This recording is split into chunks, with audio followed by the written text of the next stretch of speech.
National Nutrition Natural Health Reviews. 3 minutes of the latest naturopathic info with Canada's leading nutrition experts. Watch, learn, and get healthy naturally. Hi, Jonathan Beatty here, naturopathic doctor and a health expert at Nationalnutrition.ca. Today I want to talk about obesity. Obesity is an epidemic in North America. About a third of all people in North America are considered to be obese or are developing obesity in their lives. This is an absolute horrific problem, and the reason behind it is obesity in and of itself isn't necessarily problematic per se, but it leads to the development of a number of other conditions, as well as it in and of itself can be a sign of a variety of different health problems. So, obesity, very related to lifestyle factors. Obviously, inactivity relates to it, poor diet can relate to it, excessive stress can relate to it, but it can also be a sign of certain diseases. If you're exercising your butt off and you're eating really well, and you still find that you're gaining weight and you can't seem to lose any, it may be an early sign of a problem like diabetes or thyroid disease.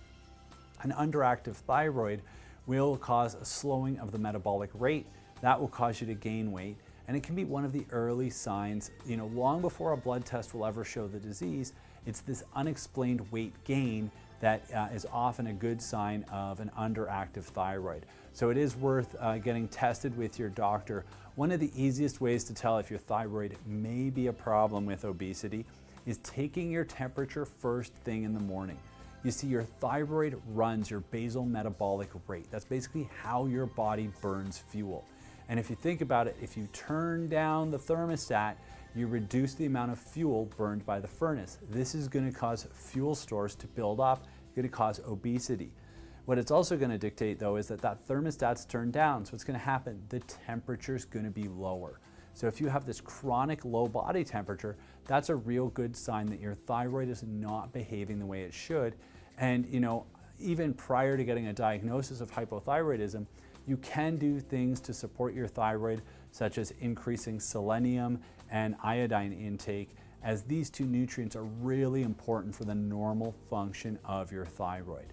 Now, if your obesity is not related to thyroid, as I mentioned, it could also be related to diabetes. So insulin resistance. What that essentially means is your body becomes less capable of listening to insulin. What it also means, though, is that your body's going to overproduce insulin. And the trouble with that is that insulin, yes, it's involved in regulating blood sugar, but what a lot of people overlook is that it's a growth hormone. And so if your body's not responding to it well and you're overproducing it, what ends up happening is the insulin goes and its activity is on the fat cells. And so it essentially becomes a growth hormone for fat cells. And all of that blood sugar that's not being taken up by muscle cells or brain cells or heart cells now goes and is being put into fat cells and feeds the fat cells. So you essentially get larger fat deposits because of diabetes. And so early onset diabetes, sometimes before the blood sugar changes are directly measurable, one of the first symptoms you may see is this increased body weight or difficulty losing weight. And so that can be related as well to obesity. So obesity is something we want to tackle because it does increase your risks of a number of conditions.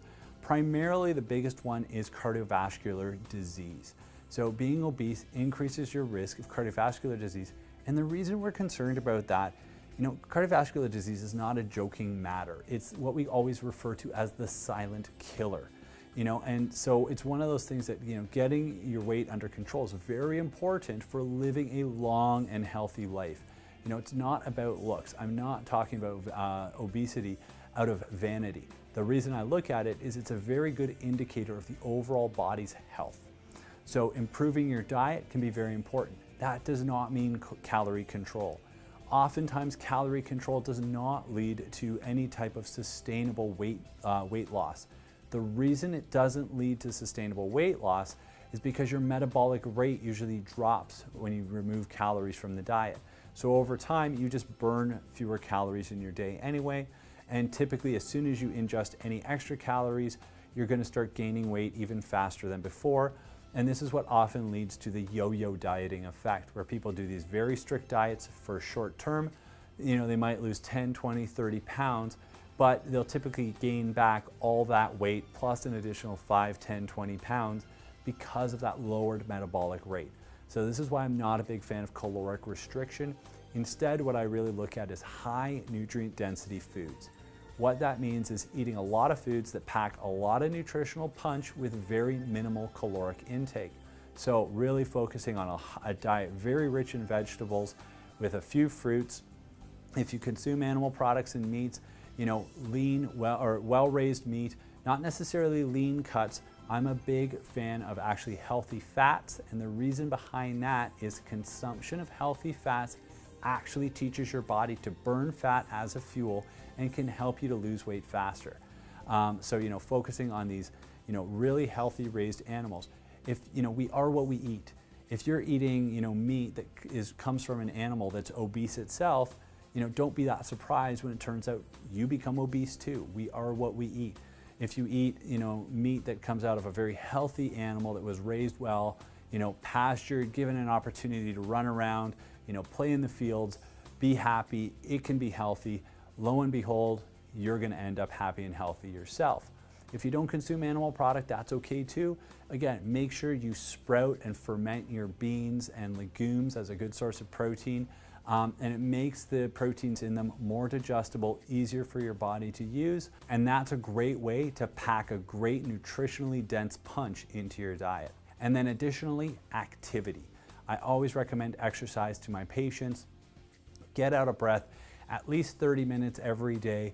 Do some form of either, and some combination actually of cardiovascular strength training as well as flexibility and stretching training, to ensure that you get a well-rounded physically active schedule. And these things will help you overcome your obesity.